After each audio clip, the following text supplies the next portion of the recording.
Today's video is sponsored by World of Warships.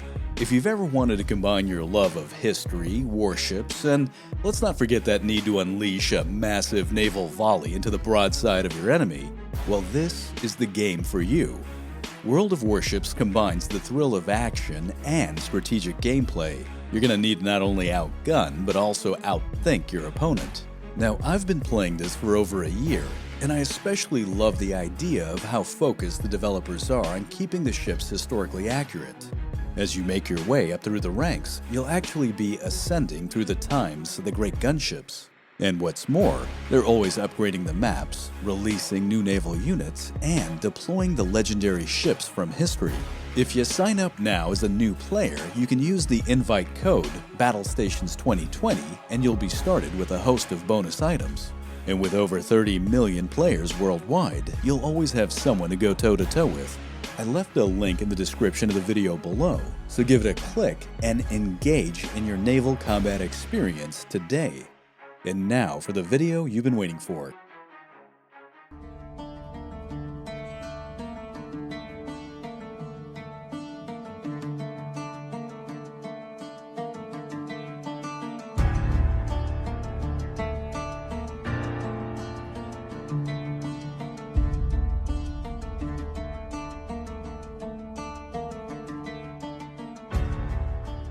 In the year 1230, Al-Andalus was in a dire situation. By this point in history, she was a far cry from the time of the formidable Umayyad Caliphate that once held supremacy over the Iberian Peninsula. The Almohad of North Africa, her quote, protector, were now in decline themselves and no longer able to provide meaningful aid. The land was fractured into a handful of petty taifa states that would often war amongst each other, and the Christian kingdoms of the north had consolidated their power. Most notably, Castile and Leon were now united, and united under the warrior King Ferdinand III, who was destined to extend the Reconquista as never before. It would seem that the fall of Al-Andalus was now only a matter of time, but despite the chaos, there were those who were able to fight back. Of the two most prominent men to rise up, the stronger, at least at the beginning, was a man named Ibn Hud. He would gain the title, the Emir of the Muslims.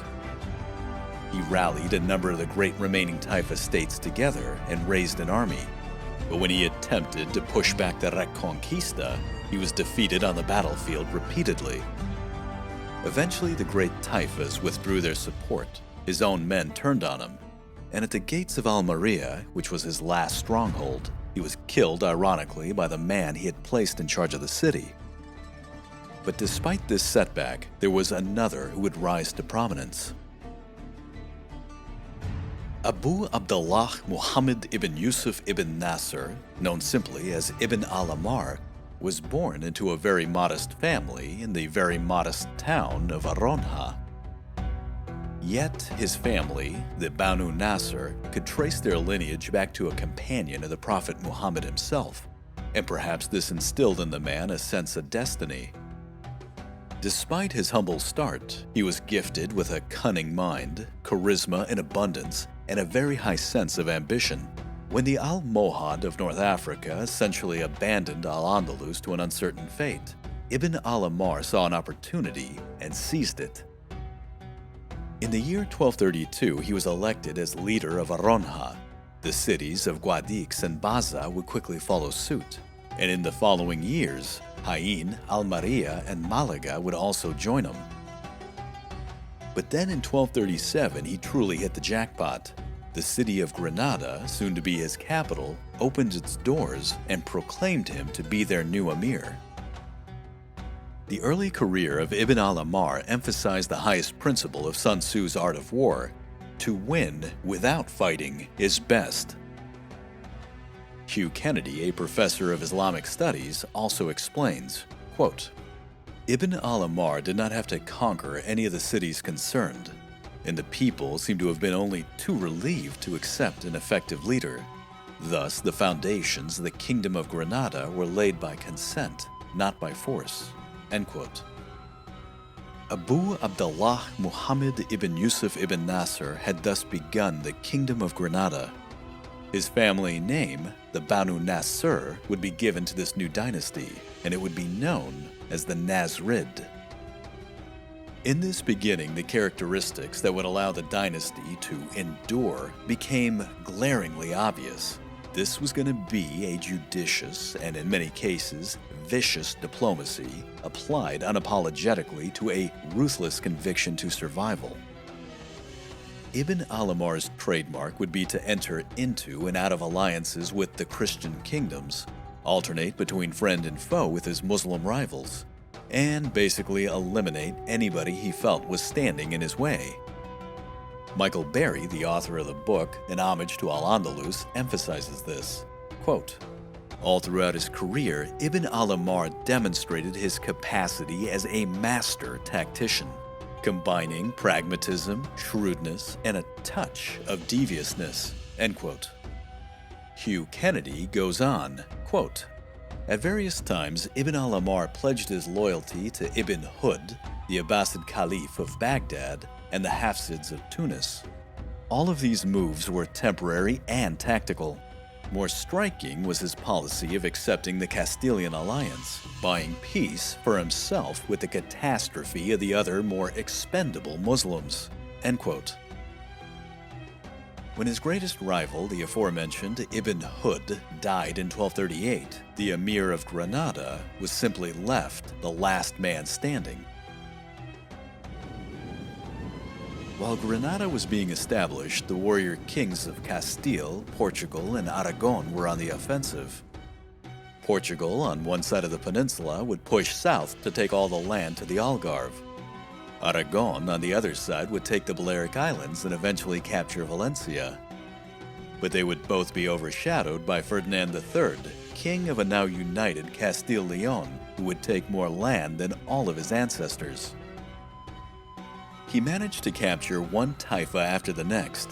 Mérida, Badajoz, Écija, Ubeda would in time raise the Castilian flag. Then in 1236, he took the city of Cordoba, the spiritual heart of Al-Andalus. And 10 years later, he used his own ruthless diplomacy to take Jaén, which was one of Ibn al-Amar's strongholds. But Ibn al-Amar recognized the no-win scenario. He surrendered the city and became Ferdinand's vassal. While this may have seemed like a step in the wrong direction for the emir, the loss of Jaén would actually improve the borders of the Kingdom of Granada, as they would now be fixed along the ridge of the Sierra Nevada range. Now, being a vassal also meant that Ibn al-Amar was required to send military aid to assist Ferdinand III, even if this meant attacking fellow Muslims. Indeed, the emir and his cavalry were present during the siege of the last great independent taifa. They looked on as the city of Seville was taken by Castile in 1248. It was a strange place for Ibn al-Amar to be, especially as he had gained power on the premise of being a defender of the faith. But for the emir, the pact with Castile just had too many advantages. Becoming a vassal not only secured peace with Castile, but it also meant that Aragon and Portugal could no longer bring in their armies to attack, unless they wanted to risk an all-out war with Ferdinand III, who at this point had already proved his military prowess. Now, it goes without saying that there was a very heavy tribute that needed to be paid to Castile, but ironically enough, this established a precedence. The money flowing in from the emirate was just too good to pass up. And eventually, the military agenda of Castile became dependent on this cash flow. Basically, Granada became more valuable alive than dead. Now, after the fall of Seville in 1248, Granada would grow in prosperity under the inspiring leadership of its emir for the next 20 years. Ibn al-Amar used the time to build up a vast network of fortresses.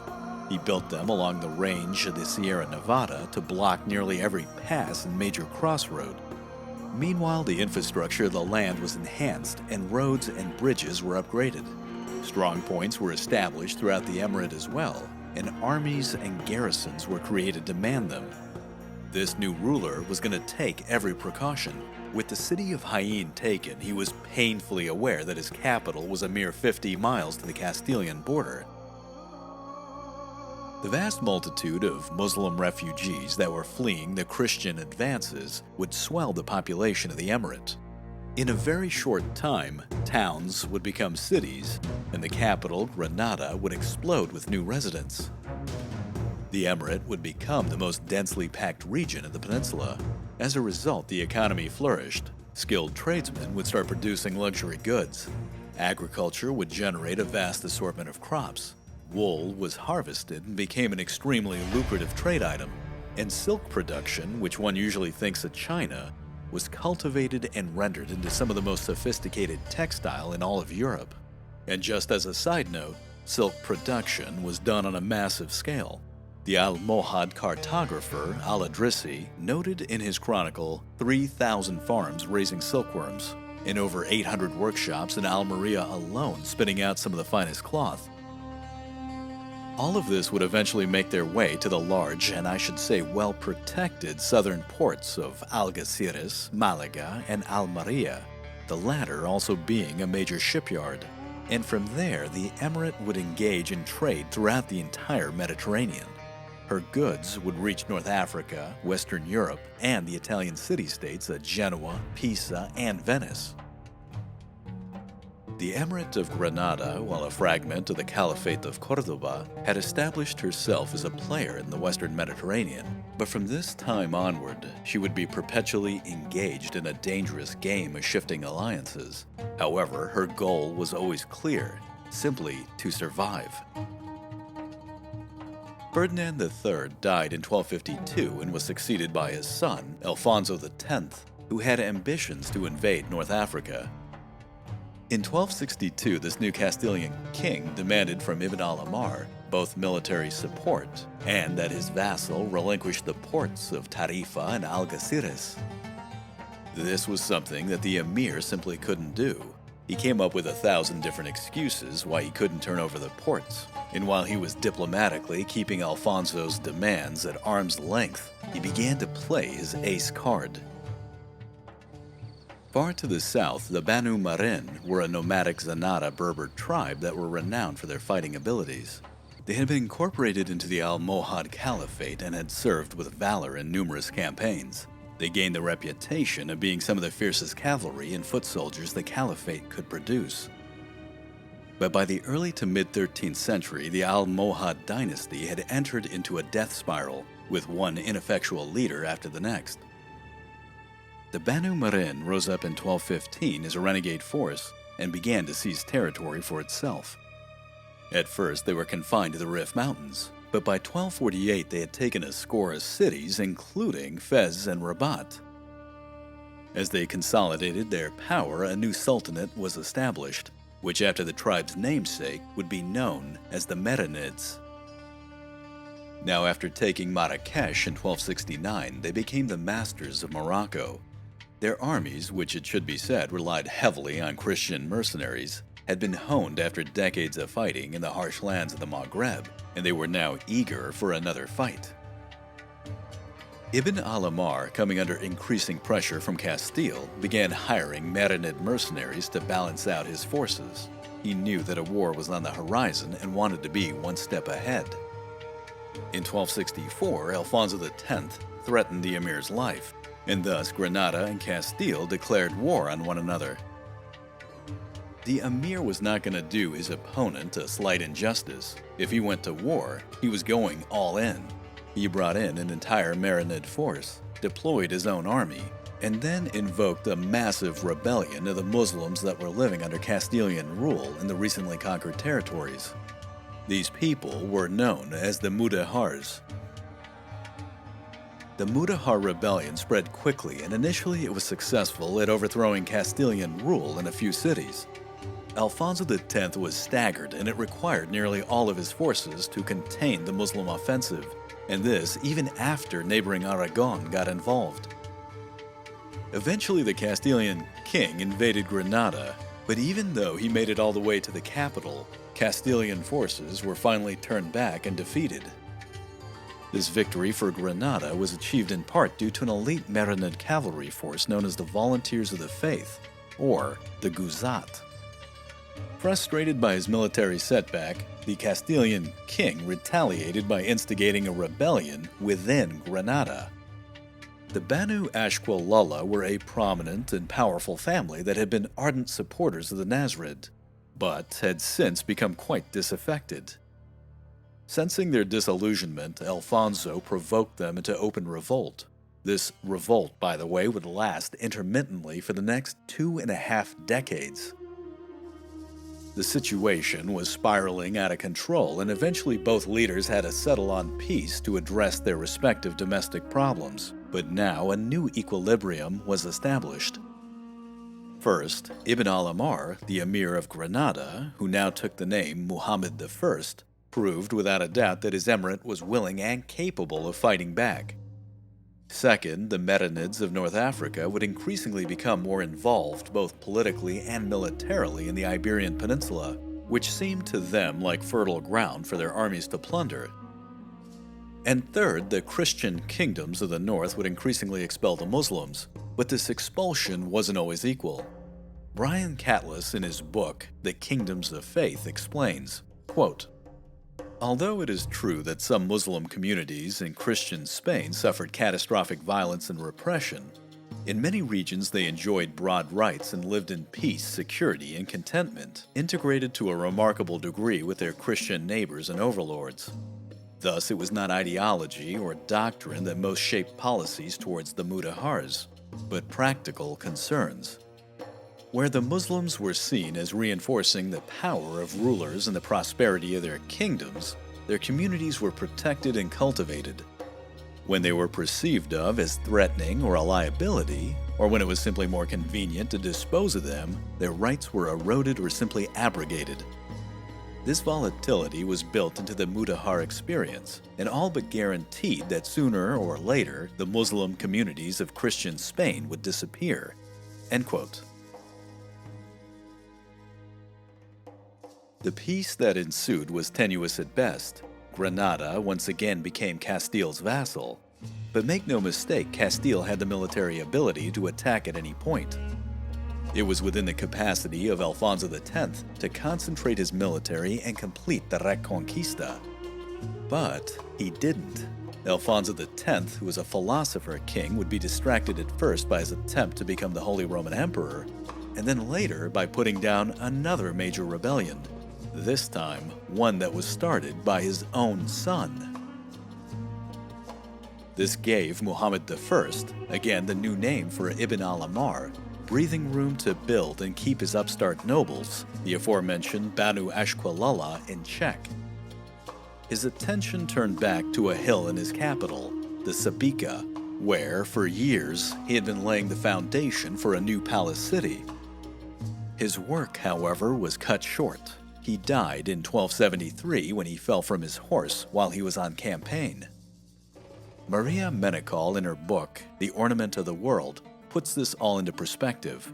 Quote, "Ibn al-Amar was able to enscone himself in the seclusion and relative safety of the Sierra Nevada. Shortly after he moved into Granada, he himself understood the perfection of the site at the top of the hill where the old Red Fort had stood. He began to prepare it to become a Palatine city, rebuilding fortified walls and bringing water to it from the mountains. He probably did not live to see much more than these foundations completed, but his son took over the task, and under his direction there began to rise the most spectacular of all the memory palaces of Islamic Spain, the Alhambra." End quote. The emirate existed in a state of perpetual threat, but the leadership of her emir and that of his descendants still found the time to create something awe-inspiring. As Professor Brian Catless puts it, the Sultanate of Granada was a pale shadow of the old Caliphate of Cordoba, but the dynasty would rule for the next 250 years through what would be the final cycle of glory for Islamic Spain. End quote.